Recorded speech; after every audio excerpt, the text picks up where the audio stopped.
So this is the Whole Man Academy podcast. I am Anthony Asprey. My guest today is Paul McGregor, who I'm pleased to say is a friend of mine as well. Paul is a mental health speaker, advocate and author, amongst other things. Paul's on a mission to normalise mental health conversations, which I think is so important.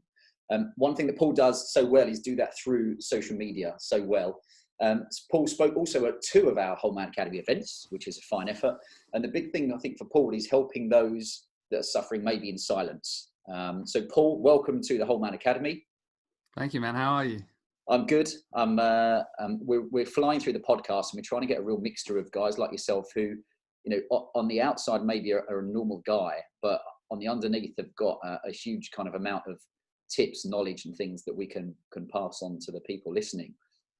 First question we always go with is how are you and where are you? And at the moment, that's one of those questions that a lot of people are answering with the same question, but it's always good to see what gets unearthed. Yeah, I'm well. I feel a little bit tired this morning. I woke up feeling, I said to my wife, I was like, wow, you know, when you just feel it in your face, like I feel tired, but I feel good now. I think the coffee helps. Yeah. And I know it looks like I've been kidnapped, but you know, I'm just at home in the lounge and kids and family are in the other room. I guess there's a less kidnapping around at the moment, but I mean, that's another podcast.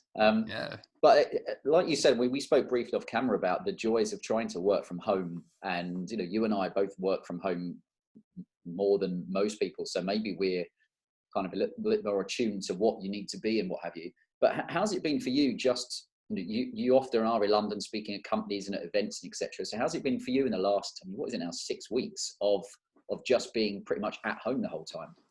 Yeah, I've learned a lot. I mean, again, I've worked from home on and off for the last 10, 11 years.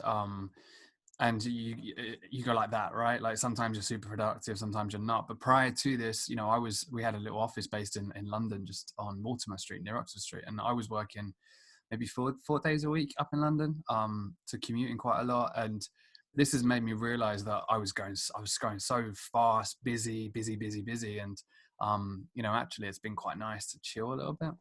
But just quickly, in terms of this, like, I'm not worried about working from home because I'm quite competitive. And if people are out there hustling and bustling and working in an office and getting stuff done, working from home makes me feel a little bit lazy sometimes. I should be out there doing that. So if we're all at home, we're all kind of on the same level field.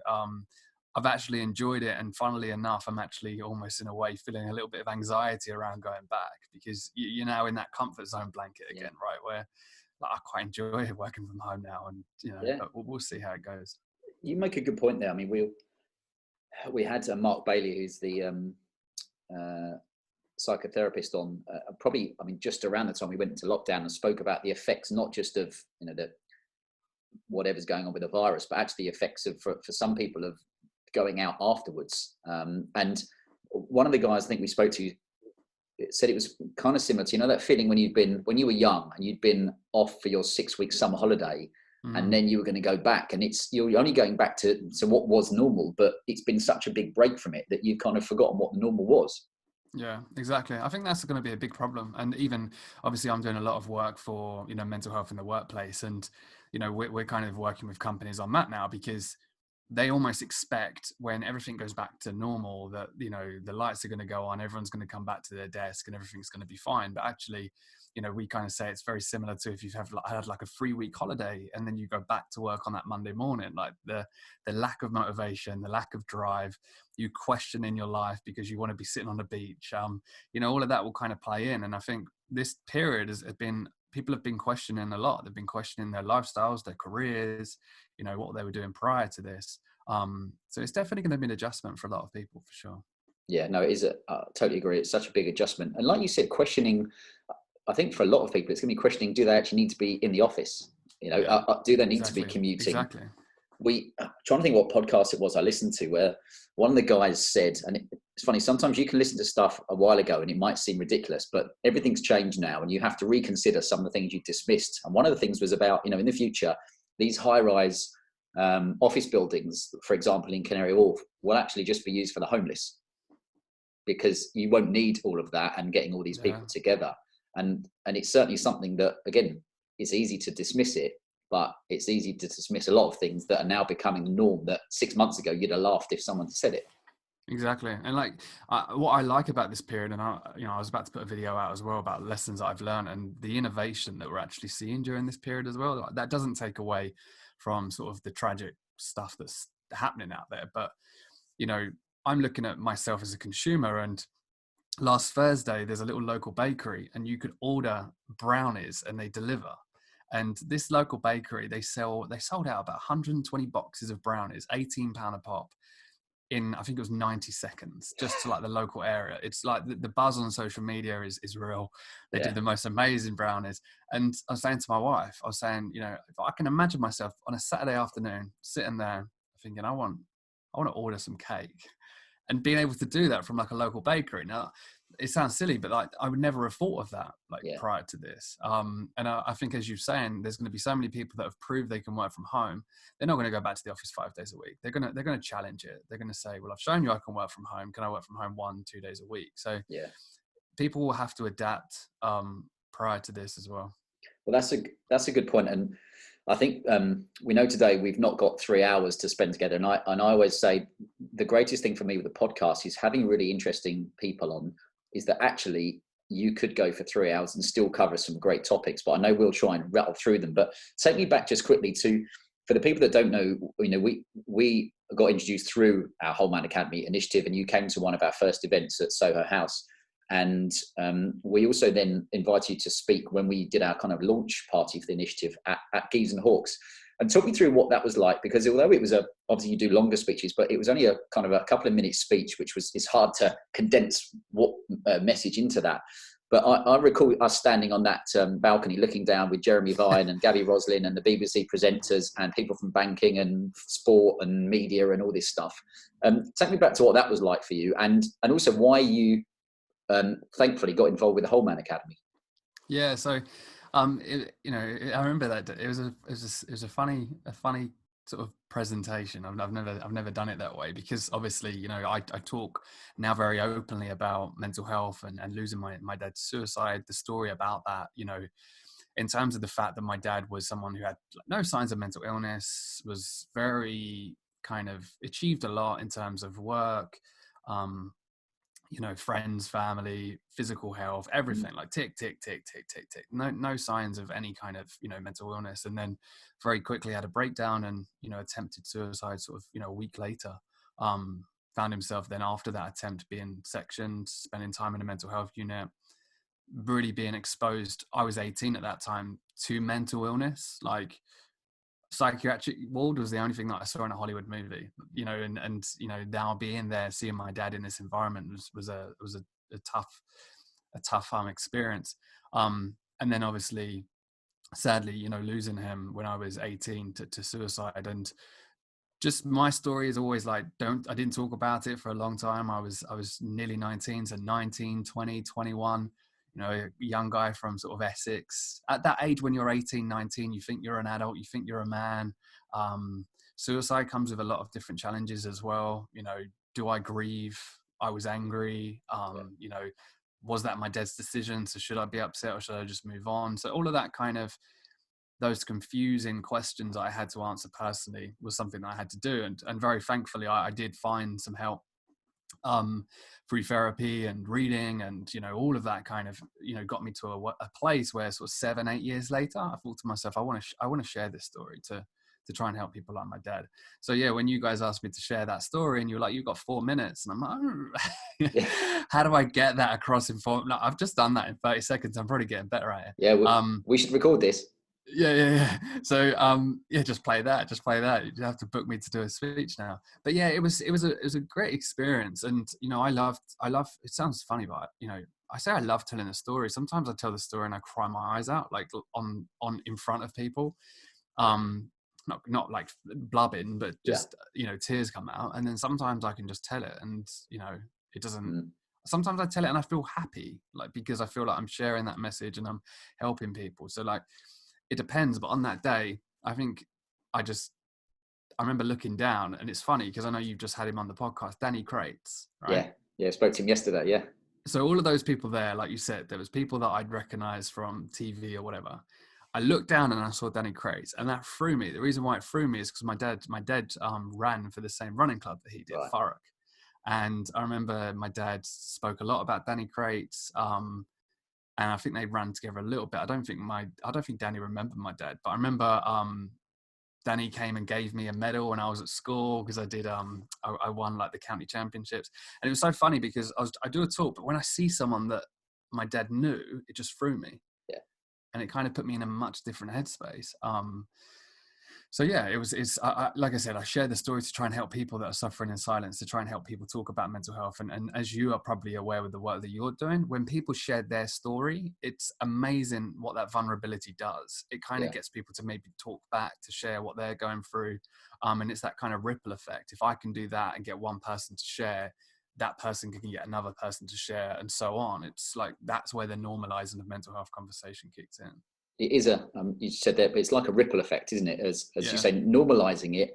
And I think that's one of the biggest challenges for mental health as a whole is normalizing it.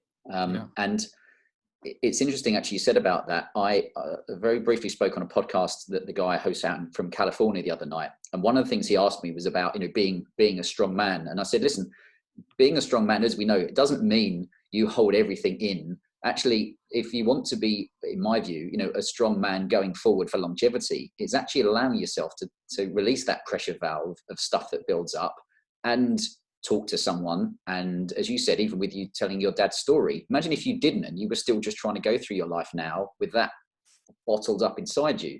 That ultimately, as you're saying, normalizing it helps. If you talk about it, it helps you just take a deep breath, and often it feels a relief. Yeah, and like you said, there's this old conditioning that if we talk about our emotions, it makes us weak. And I remember vividly, I did a talk for it was a charity dinner, and there's about 150 people there, and a lot of the guys there were like bald-headed, tattooed, big guys, and I rock up on stage, and automatically a bit of fear creeps in. Like, I'll see in a couple of them on a table, like, these guys are going to heckle me, tell me to get off, whatever. But luckily the charity was, a family charity. They'd lost their daughter to suicide, and everyone was there for that reason.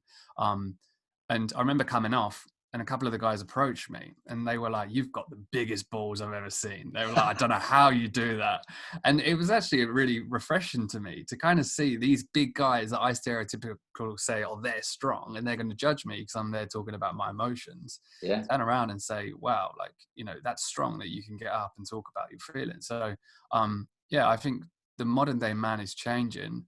I don't think, for me, it's not about telling people how I'm feeling and trying to play victim. I did that for a period of time in my life, like being that victim, and that got me in a very negative space. Like, why has this happened to me? I don't deserve this. My family doesn't deserve this. And that for me isn't a very good place to be in. But actually for now, it's like embracing vulnerability, knowing it's okay to talk about it, but at the same time kind of owning it and trying to like move forward with it as well, which I think is more masculine, and, as you say, bottling it up and not dealing with it. No, it's hopefully I know you're primarily working on that, and hopefully we as a collective unit are getting there. And we said with the Whole Man Academy, it's not just about mental health, it's about helping men do life better, and mental health is a part of the makeup of us, and that's why we try and have our events at really interesting and cool places, so that it's not it's not something that's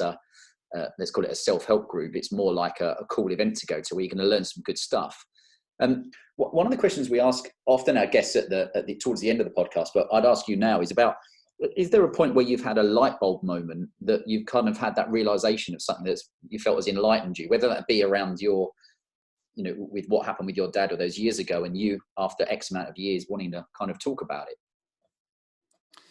It sounds bad, but every traumatic moment in my life has been the biggest lesson, right? And they say kind of adversity leads to resilience. I believe that. At the time, you don't believe that. Like losing my dad to suicide at that time, if you would have told me this is going to be a great lesson for you, just what you want to hear. Yeah, I wouldn't have appreciated that. But looking back on it, it's a huge lesson. But for me, like, I'm not as vocal about this, but the biggest lesson recently has been with my brother. My brother was involved in an accident at work. So I got married in Italy. So we went out to Italy for a week. I got married. My brother was my best man. He's 2 years older than me. We've always been close. He was a surveyor, all of this. And, we landed on the Saturday. And then on the Tuesday, he went to work. My mum got a phone call and said he'd been involved in an accident where You know, some steel had fallen from a hoist, landed on his head, and you know they'd called an air ambulance. Air ambulance come picked him up. Long story short, we went to the hospital expecting a concussion. My mum had an overnight bag because my brother was still conscious when they called my mum, and got called into like a side room and got told it was the worst skull fracture they'd ever seen. He's now in a coma, like it's touch and go. And, you know, long story short, you know, my brother spent a month in a coma. He spent overall 11 and a half months in hospital, going from, you know, very close to dying to not being able to see for 4 months, to not being able to eat, not being able to do anything.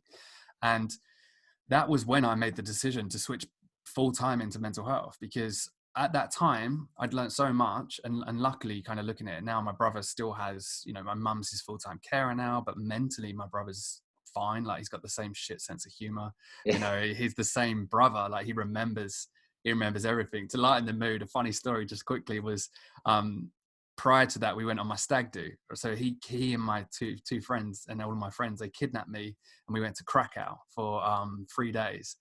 And on the first day, we were in a certain bar, and one of my friends decided to punch a hole in the wall, and we got locked in, and all of us got pepper sprayed, right? so there's this story about how we all got pepper sprayed, and I've never wished it on anyone. I thought it was just foam. I thought it was a foam party, and all of a sudden you can't see for a couple of hours. And when my brother started to first speak, I remember saying to him, Steve, like, do you remember what happened in Krakow? Like, and his second word was pepper. so it was amazing how, like, you know, the brain is so scary how, Yeah. you know, like, he could remember even though he couldn't vocalize it, but he like slowly said pepper, and it made me cry because I was like, wow, he's still in there. You just said something really important, which I know, I think when either Danny spoke about his issue yesterday, or that, you know, what happened with him losing his arm, but I think it was also Chevy Ruff who said, you know, especially for paramedics and people, it's so important to maintain a level of humor in these dark times, because it helps to just, you know, a bit like talk about it, alleviate some of the pressure. Yeah, I know. I mean, there's so many, and my brother as well. Like, that's what got him through. It's like, even the first time my brother laughed, like, we all got emotional because, you know, he was just so, like, it was just like a zombie in a way. And the first time he laughed was because an old guy opposite him, they were like, you need to go to the toilet, and he said, I can't go to the toilet, my arsehole's too tight. My brother just started laughing, and my mum couldn't believe it. But yeah, like you say, you have to have a bit of humor to get through it. But the lesson that I learned there was just how I learned it with my dad, but it was, again, a punch in the face, that life was all okay and you're existing and everything's kind of ticking along, and then that happens, and it reminds you that this can happen. So many things I've learned from that, just quickly, is, number one, like, how grateful I have to be. And my brother even talks about it now, how you know in a way, not saying it was a positive for him, but like, prior to this, he wasn't very happy in his job. You know, he was you know, doing things that, like, you know, he says he wasn't that happy. He was just existing. Whereas this, in a way, has taken a lot from him, but it's given him purpose to, he does physio every day. He's got this motivation to try and walk, to try and get better. Like, perspective, I think, is so important as well. Again, it's like a terrible situation, but when I put it into perspective, we didn't lose him. Like, he's still alive. It could have been a lot worse. You know, they told us it would have been a lot worse, and he is that miracle in a way. And also as well, just the biggest lesson that I learned is, when that happened, I had a house that I was renting. I had a car on finance. I was in debt. I was running a business. I was trying to make, from the outside looking in, my life looked amazing. I just got married in a villa in Italy, and all of this was going on. And I remember when it first happened, and I sat there on my own in this house that we were renting, 5-bedroom house, and I started crying. And I said to myself, if that happened to me, I leave my family in a lot of mess. And I was honest with my wife. It's hard as a man to say, like, you know, even though I'm making good money, like, we're spending way too much because we're trying to keep up this lifestyle that makes us look good. And we stopped, and we went and lived with my mother-in-law and father-in-law for 10 months with zero rent, so we could get out of that. And then we bought a little house, And honestly, you know, stripping all of that kind of materialistic items away, not needing that to make me happy, was a massive, massive lesson, like huge for me. I think that's, we're always, what I love about the podcast is you never know what's going to come up. And, we might say that we're going to be talking about mental health, but that's one of the things that could be obviously affecting people's mental health, is the pressure of trying to keep up with your friends, your family, people you don't even know, people on Instagram who you never will know of. And even if you think you know them, you have no idea. And I think so many, especially if it's guys listening, need to hopefully feel better about the fact that, sometimes, as you say, stripping, we're not saying about you have to go and live in the woods, and, not having a toilet roll, there's none around anyway. But it's about sometimes, you go back to the basics and you see joy in and pleasure in the basic things that maybe you've, thought were just, not so important. Yeah. And it was like, I could never do mental health, talks or whatever full time, because my expenses were here. Right. So how am I going to make a business that's like here? But actually now, our expenses are pretty minimal. I can do more of what I enjoy. I can do more of what I love. And it's, for me, it was, I think a lot of it is ego. A lot of it's insecurity. A lot of it was me feeling like I was doing well, but actually I was trying to show off. I was worried what people thought of me. So I think it's that. And to be honest with you, like, I've done a lot of research into it as well with my dad. They call it social perfectionism, social perfectionism. And a lot of people talk about those that they've lost to suicide and how they had this, or a week prior to their suicide, they'd got engaged, they'd got married, they'd bought a house, whatever it was. And there's a guy called Rory O'Connor at Glasgow University who, remember the My Media Awards that we, yes. That's Rory. He talks a lot about social perfectionism. And I look at my dad and I think, everyone called my dad perfect. Like, your dad's perfect. Like, he's so perfect. And almost in a way, I think that social perfectionism is our way of showing people that we're doing well, because internally is telling a completely different story. And we're scared that people are going to see that. Is that our mask? Does that make sense? Exactly. It's a complete mask. And I think that's what I was doing, is nice house, nice car, Paul's doing well, Paul's happy, Paul's, this. So it's masking like how I was actually feeling at that time as well. It's again, I think we could do an hour just on that topic, and quite frankly, you could have a call-in show, because I think so many people would resonate with that feeling of thinking you've got to, have all these shiny things. I know very much a lot of your what's the word? Kind of your business now is going into companies to talk, and not just companies, but maybe schools as well, but organisations to talk about either mental health or things you can do, and kind of reducing the stigma around it. What are you seeing with companies? What do they want you to go in and talk about? So a lot of them are actually quite open to just people coming in now and sharing from personal experience. I think every organization's different, but especially a lot of the maybe bigger organizations are actually saying, look, come in, just share your story and give us some sort of strategy on how we as a company and employees can help support each other.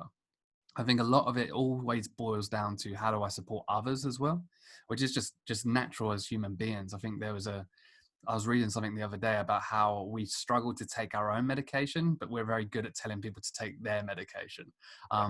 So I think like it's always like, how do I support someone? How do I know the signs to spot? But yeah, in terms of that, I always go in with very much sharing my story, but then trying to give them some value. Like, this is what I've learned from it. Like, in terms of supporting others, I kind of always break it down to like ask, listen, signpost. We don't have to be a qualified therapist to help someone with their mental health. But at the same time, if we are listening to someone, I don't feel like we have to cure their problems. It's very much the analogy that I use is, if someone's broken their leg, you go up to them, you ask them if they're okay, you call an ambulance, you get them in the ambulance, and then you check up on them later and make sure they're okay. You don't ignore them because you're scared of what's going to happen. And at the same time, you don't start operating on their broken leg, right? You're not qualified to do that. So with mental health, it's very more complex, but it's like, ask them if they're okay, ask twice, because normally the first time they're not going to say anything. Listen, 100% listening, try and like listen to them, and then signpost. Like, don't feel like you have to be the expert. There's other people out there that you can signpost them to. So a lot of the talks come down to that, how do we support ourselves, but also how do we support others? But also a lot of the work that I'm now doing is, obviously we've just launched Every Mind at Work, which is a digital platform. So the aim of that is it's an application that we provide to companies, they provide to their employees, and it gives them that mental health support in their pocket whenever they need it. But what's key with that is, even though it's 100% anonymous, so we can't say Anthony is looking at content around depression. What we can do is we can say, as a kind of company-wide, if we look at your company, we're actually seeing that, sleep is a problem. Lots of people are looking at content around sleep. Lots of people are looking for support around that. So we can feed that back to the company, the HR, and then they can kind of make a strategy of that. So maybe they could get a workshop about sleep. So, because without the data and the statistics, you're guessing. Yeah, exactly that. It's just licking your finger and sticking it in the air. Yeah, exactly. So that's the aim for us. But it's very much the same. Companies, schools, society in general, like the mission is still just trying to normalize it. If you walk in, I remember like your line of work, if you walked into your workplace, I'm sure you in that environment wouldn't feel confident to be like, guys, I'm really struggling today. So it's trying to normalize that. And I'm also very aware that that's not going to happen within the next year. It's not going to happen probably within the next 3, 4, 5 years. Yeah. You're looking at maybe 10, I don't know, 10, 15, because a lot of it's going to be that next generation that's maybe been conditioned differently as well. Yeah. Well, you touched on a good point there about let's take us into a workplace situation, and let's say one of the businesses in the city, or in London, or it doesn't matter what city, but where you might have a huge amount of workers. And if we're just talking about the guys, seeing as we're talking about the Whole Man Academy, I know generally when I was in those companies, maybe there was a helpline which you got given on your welcome booklet or something, which you probably got emailed on a PDF, so you just got rid of it. And actually, I don't think, and I've spoken to friends about it, I don't think that many people felt comfortable calling a helpline, whereas actually the anonymity and ease of use of picking up your phone in an app, of course, is, you can do it quietly whenever you want to, and no one knows. And actually, maybe that app can give you much more than a single phone call, if you know what I mean. Yeah, exactly. And also what we try to do as well is very much similar to you, is it's not, you don't log into the app and it's very like dull looking, it's dark, it's depressing, you've got people with their heads in their hands. It's more general well-being. There's lots of sort of people smiling, there's lots of like nice colors, it's very nice looking interface. And I wanted to focus on that because I think what you guys are doing is amazing. I've told you that from day one, because if you try and get guys to an event to talk about mental health, it's not happening.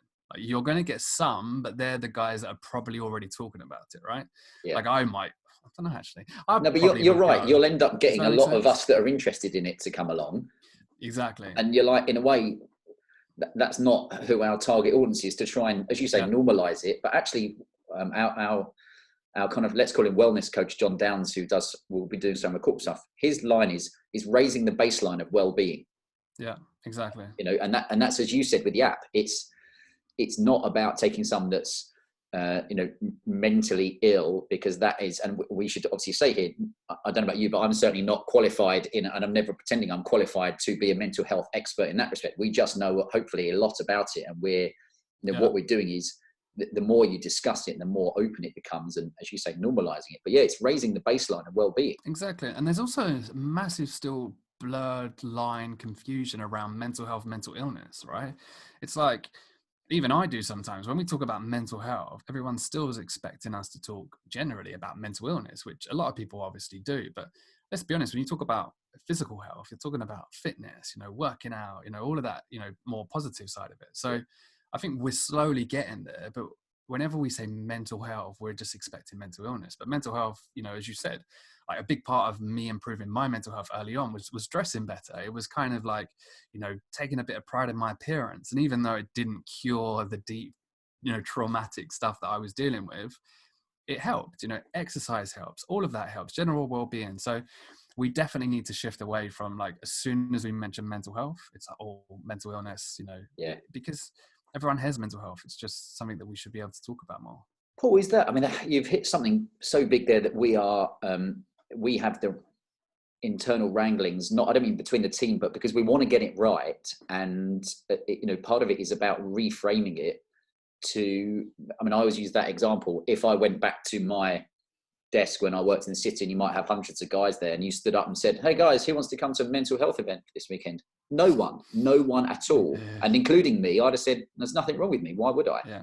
But saying we're having events where we're going to help you do life better by, as you said, sleep, fitness, style, grooming, sex, career, relationships, all these things. Actually, as we know, I mean, Matt and I spoke about this yesterday, it's all encompassing in what we're trying to achieve. Yeah. And also, like you said, getting the guys in for a different reason and then talking about mental health I think is important. Like the charity Calm, I do a lot of work with them. They do amazing stuff because they embed mental health into football. They embed mental health into, gigs. They embed mental health into comedy, like stand-up comedian shows. Yep. And I think that's the great way of doing it, because now you've got your target audience of guys watching a stand-up, a stand-up show, and now you're embedding mental health into that. That's where I think at the current stage we're at. So yeah, I think you're doing great stuff. We're all hopefully moving in the right direction. I know, as always, try and do a bit of light research on the people I'm speaking to, just to talk about the current situation as well with the coronavirus. And I know you'd written a really good piece about some, I think, 5 steps that things you could do. One of them was, do some simple exercise, try and mirror your work routine,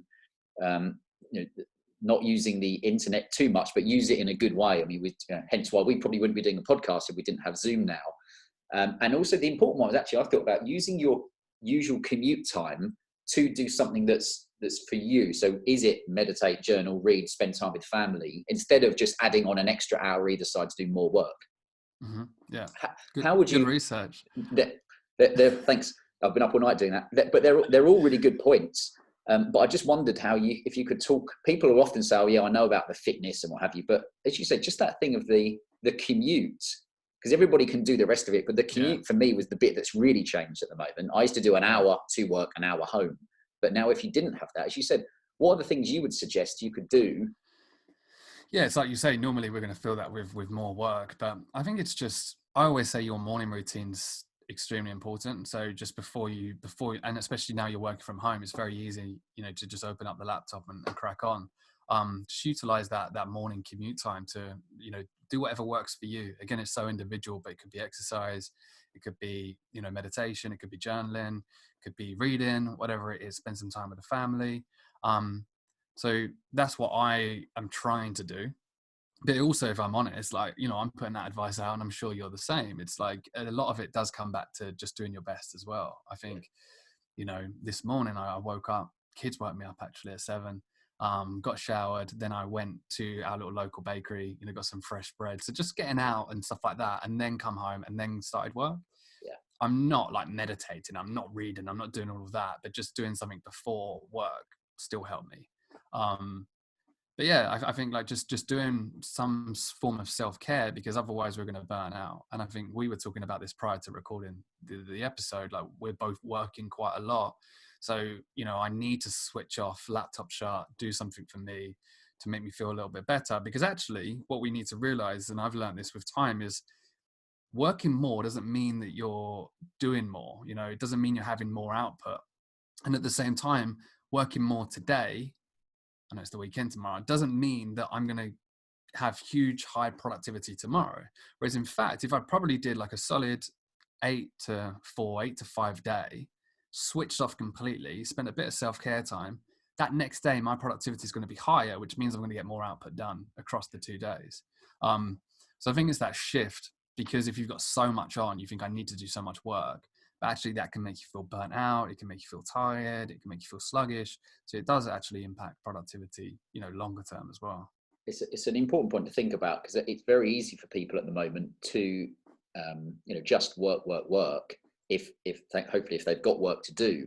I think also on the flip side, you've got the people who, I've got friends who, and family members who have been furloughed. So therefore they haven't got any work to do. Yeah, it's tough. Which is funny, because a lot of us who are really busy would love a few days where you've got nothing to do, and maybe actually the people who have got nothing to do would love a few days where you could actually say, do you know what, it keeps you sharp. I was up at I was on here by 6 o'clock this morning researching this guy called Paul McGregor and making sure I'd got the relevant stuff. But do you know what, if not, I'd have probably loafed around a bit, in my pajamas having coffee, which is nice to do. Doing that kind of research will send you back to sleep as well. Yeah. It was. I've got detailed files on the guy. But let's again. I know we've only probably got 10 minutes left in this, but just quickly talking about social media. You work a lot on. I mean, a lot of your business is social media, and again, he's normalizing what's going on with, people and talking about it. And how's that working for you at the moment? And how do you think that is going to develop in the next year or two with everything moving so fast? Yeah, really good. Again, like, my old business was in the fashion industry. I had an online retail store. I started that when I was 19, and then online magazine, and really utilized sort of from 19 to, I don't know, probably in 19 to like 23, 24, like always about social media, online marketing, digital marketing. Then I started to lecture at the London College of Fashion when I was 21, teaching social media, and digital marketing, social media has been something that I've just dived into, since I was 19. So I was working with clients. I felt like I had a good skill set with social media. And then when it come around to obviously talking about mental health, I thought, actually, I'm in a position here that I know social media, and I've now got a message. I feel comfortable to share that message if I can interlink the two, and we'll see what happens. And if I'm honest, there's been no secret strategy. It's more about showing up as consistently as I possibly can, giving value away for free, videos, podcasts, images, everything across all of the platforms that I can. And with time, like, you have slow kind of increased awareness. And then that has led, I've never ever tried to monetize that, but that has then led to companies saying, hey, can you come do a talk? Yeah. Can you come do this? Can you come do that? And I've just never stopped, and I won't ever stop. And the reason why I won't ever stop is because this is something that I love doing. It's like content that's meaningful. If you told me to show up every day for the last 3 years and talk about gardening, I would have quit, a month before, because there was no money coming in quick enough. So for me, social media has a lot of bad press around mental health, and it's true. But at the same time, the impact that social media can have on people is phenomenal. I think to myself, before social media, the only way that I can get my story out is like to be able to get into a newspaper, or Get on the big media. Get on the big media, and that was very controlled. So, I mean, and one thing that's been kind of reflected by that is TikTok. And I think you guys jumped on TikTok, and, I signed up to TikTok, didn't really do much with it. And then saw a guy who was sharing mental health videos and thought, I'll do that. And honestly, in terms of numbers, like, my marketing brain will like fixate on analytics, but I try and shift away from that. But in terms of those analytics, I went from, I think, 0 to, I think I'm about like 30,000 followers, like 1 million views on TikTok within like 3 months. Like, that's never happened on any other platform. But one of the things that really strikes me of TikTok is, who am I influencing? And I'm influencing like the next generation, the younger generation. And like, some of the messages I get, it's like, it gives me goosebumps now. Like, just, they message me and say, like, I've been watching your videos for the last 4 weeks, and like, it stopped me from harming myself. It stopped me from doing this. And like, that is like such a huge reminder of like, that's why I show up every day. So I think social media, as I said, it has a bad rap, but like, if you've got a story to share, if you've got a message, just get it out there. And, equally as well, like, don't worry about the bad comments. I've had like, I mean, people have said your dad ended his life because of you. Your dad didn't find Jesus, which is why he ended, like, all of these comments. Cheers for that. Yeah. Yeah. And it's like, some of them are horrible, but yeah. I've learned with time that resilience of like, almost in a way, I love the praise, but I'm trying to sort of shut off from that in a way. So it keeps me going. Yeah. It keeps me grounded, but also very shut off from like the negativity, because that's just social media in general. Yeah, I mean, we could do another hour on social media, because we could go down the route of TikTok, which I've introduced a few friends to. And talk about numbers, Paul Ramos, who's our friend, who's a wildlife vet, he was out in the bushfires, and he put one on of a little baby koala that had lost her mum with a toy koala, and it had 10.5 million views, and is like, just ridiculous. But what I love about TikTok, I mean, we put stuff on there just so we claimed our whole Man Academy, and I do all of our social media, so I really don't have time to do a lot. But of course, you're right, that is primarily the younger generation. And if they're growing up seeing that this kind of thing is normal, just to talk about it, or just what's the word I'm looking for? Just to educate yourself on your own brain and your wellness, then that can only be good for the future. And I think with social media as well, and I'm the same, I'll compare, results to other people. And I'm sure you do the same. I'm sure, everyone does the same.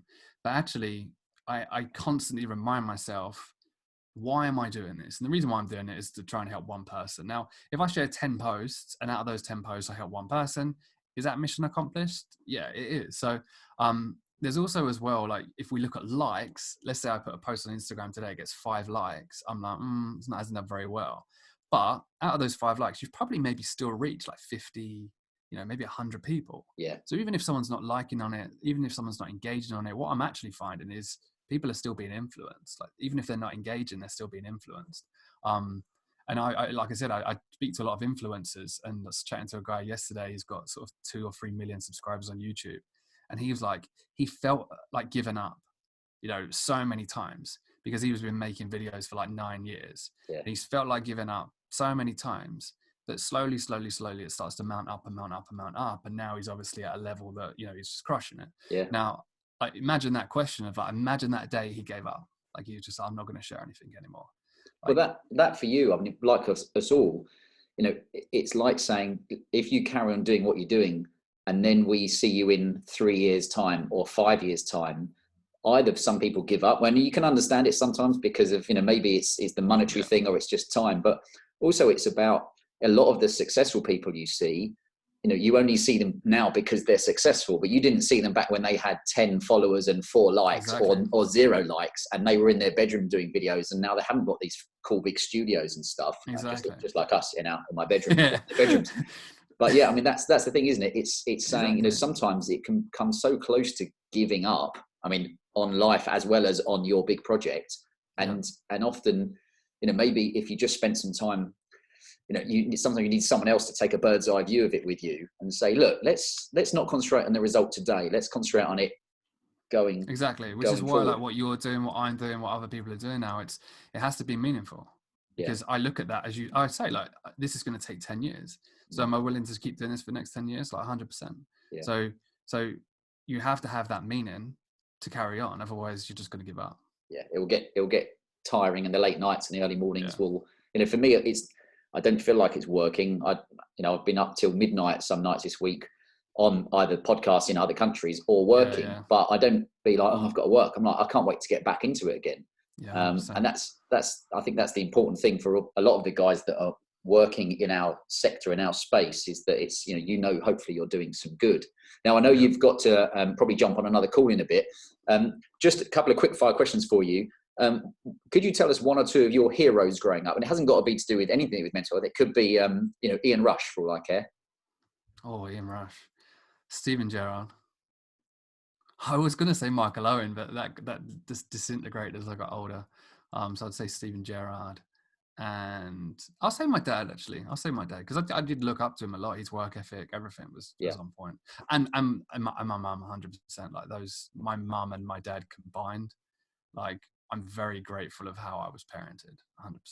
Yeah, no, that's a good one. And I agree on Steven Gerrard. I'm obviously a touch older than you, but still, John Barnes, Steven Gerrard types, as us Liverpool supporters are well up there. One thing was just one very quick bit of advice for guys to do life better. To do life better. Perspective, or 2 advice, but perspective and gratitude. Like just as we've kind of alluded to a little bit here, we've got so much to be grateful for. And I still wake up sometimes and I'm in a mood. I'm in like, I feel sluggish. And all it takes is me to say, why am I feeling this way? I've got this, I've got that, I've got this, I've got that. And then very quickly you're out of that headspace and you're feeling better. So yeah, gratitude and perspective. Excellent. That's one of the shortest but best answers we've had, because it's something that people can go away and either apply or investigate. What does that mean to them? It takes practice. It takes practice. Like it takes so much to do it all the time. But now I am in that kind of constant state where, like, even this, like, you can feel yourself in this situation, be like, oh, this is a terrible situation. But actually, when I look at the bigger picture, I'm very lucky. There's so much to be grateful for. Yeah, find things in life that you're grateful for.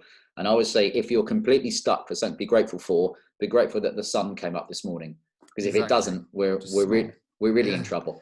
Exactly. Well, Paul, also, how can people get hold of you if they want to either catch you for more of your social media, or maybe get you involved with doing something for their company? And modelling as well. Modelling, obviously. Yeah, social media, if you search for PMcGregor.com or just search for Paul McGregor, you should find it. The other way is just drop me an email, paul@pmcgregor.com.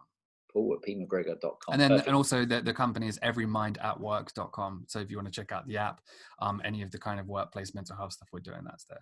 Brilliant. We'll put all that in the show notes. Well, firstly, Paul, very quickly, thanks for spending the time this morning. I know you're busy doing stuff, and we hope to do a couple of live podcasts at some point, and some of those with a bit of a panel action. And I mean, I'm making that up as I go along because I just think it'd be good fun. So hopefully we'll get you back on for one of those at some point. Let's do it, and I'll have to get you guys on. We have to do the other way around. I'll interview you as well. Yeah, gladly, that'd be great. Sweet. And also to acknowledge you for the work you're doing, because as we know, as we always try and say, we're trying to find people that have got an interesting story, golden nuggets, but also that are trying to help men do life better and do some good in the world.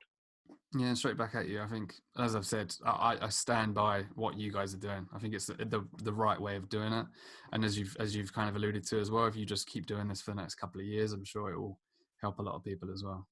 Perfect. Lovely. Paul, enjoy your day, and we will speak to you very soon.